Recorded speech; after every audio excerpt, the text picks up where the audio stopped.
I'm Bill Stevenson, the news director for iFiber One News. We invited 60 candidates to join us from 30 Grant County elections to talk about the issues. On this episode, we're going to talk to a candidate running for council member for the city of Quincy. Scott Lybbert is here with us, while Josie Ferguson declined to take part. How are you doing, Scott? Very good. And I got the name right. You did. Excellent. Why don't we start off with, can you tell a little bit about yourself and why you decided to run again? Sure.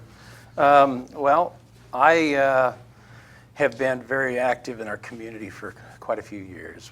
My family and I have enjoyed doing many service projects, and we used to live out of town on the farm, and we started several projects we've been pretty proud of, like the crop signs and the Christmas decorations on I-90, and the ag formation project out there with the big sign we did for years was several of us that did together. But we've always wanted to do, our family's always wanted to do things that helps the community, something special. And especially when we moved to town, I no longer had the facility to work on some of those kind of things and to build stuff. And that's where I stepped out and found that working with the city council might be a great way. And I had some really good supportive people that also encouraged me. As reluctant as I was, and I was surprised there's actually a little money behind it, it was kind of a pleasant surprise. But this is where I probably get a lot of my joy, because your finger's a little more on the pulse and you can have a little impact, a lot of impact. We're pretty proud of what we've done.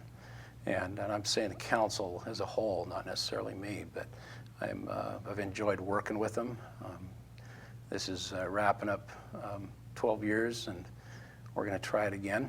So, but we just like to serve, and it's a great way to do it. What kind of experiences do you bring to the office that will help you if you are reelected? Experience. That was the question. Is what? Yes. What experiences? So I was going to say the strength is the experience, is what I should say. I took that wrong. So what kind of experiences is simply knowing how to go through the budget, knowing probably the history of why we are doing certain things. I see new ones come on, and it's kind of like a catch-up game with understanding where, when, why we replaced, certain main lines or roads, why we do the roads the way we do. That's probably half of the joy, is just the educational process, is learning the things you do. It's amazing. If I can add, I was one of those that stepped in with the idea that I don't like what's going on. I'm going to be these are politicians, and I'm going to help make change. Now I is one, as they joke. But now I have a little better understanding of why some of the things are done and having to work together. Whether it's running over to Olympia and working with them, and encouraging them. And we have a Democratic mayor and a Democratic administrator, and we work well together. So even though we have a little bit different views sometimes. Great. If you're reelected, what would you say is your top priority for something to improve in the city? Well, one of the things that I'm looking forward to is we often go to these all Washington City meetings and conferences, and the last one was in Wenatchee. It's a little unique to have it this close, but they had an engineer here that was sharing some neat things they did. I think it was Bellevue or one of those communities over there, that they focused on whenever they went through and did some changes in the community.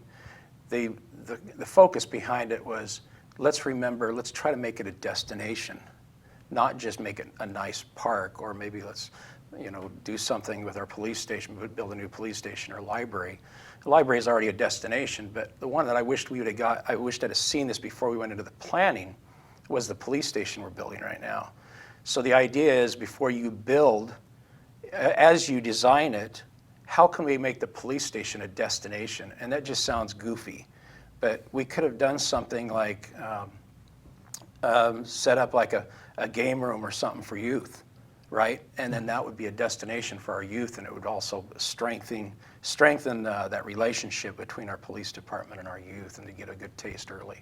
So I want to get that engineer over, get him in front of our chamber, our leadership committee group that meets quarterly, and then also our downtown improvement organization, our recreation and arts, bring them all together and let that engineer share that.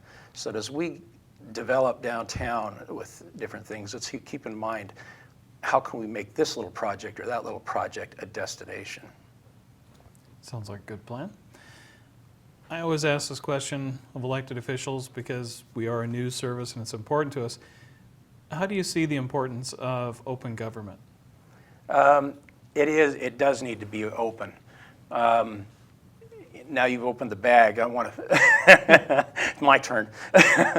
But at the same time, we see there, and this comes back with that better education, understanding of having the years being already on the city council.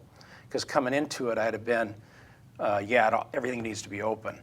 But at the same time, we get these requests, and it can be by attorneys that are making money off of it. And one of the things that we would like to see is that if you get fined, if they can find it, because they'll do anything, they train people on courses to be able to go after cities and public entities, and then sue them if they didn't produce the documents in time. And it's not a matter of they're trying to withhold. A lot of it, they don't have the personnel or the ability to get all the documents they're requesting.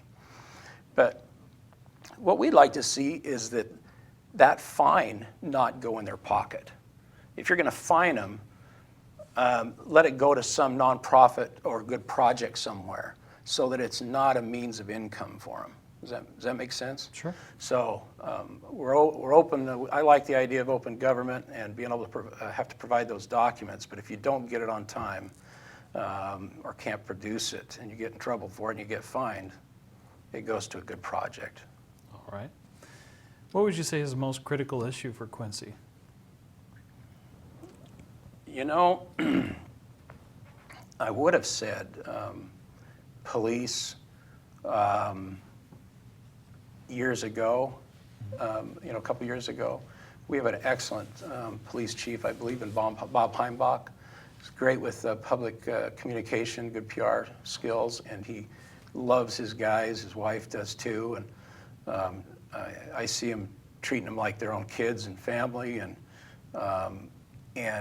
caring, and he really wants them to reach out, and he really pushes for them to reach out to the community and work side by side with them, and great communication in turn between the officers and the people, and treating them with respect.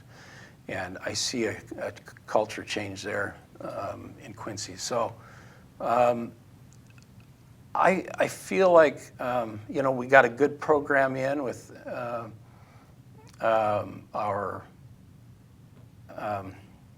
great program where they're going into we've got an officer working with our youth, teaching them, they're part of the school programs and doing classes, and so they're working with an officer, they're having classes with an officer, so they're getting comfortable there too, and so as they get older, they will feel comfortable.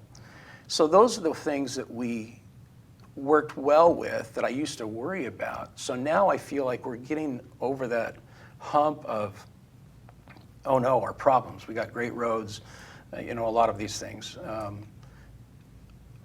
I think it's the amenities we need to work on, like I was just talking about, is creating places in town that are destinations, so we have a nice place to go to and activities to do. And it's more like along the lines of amenities. What can the city help drive in that aspect?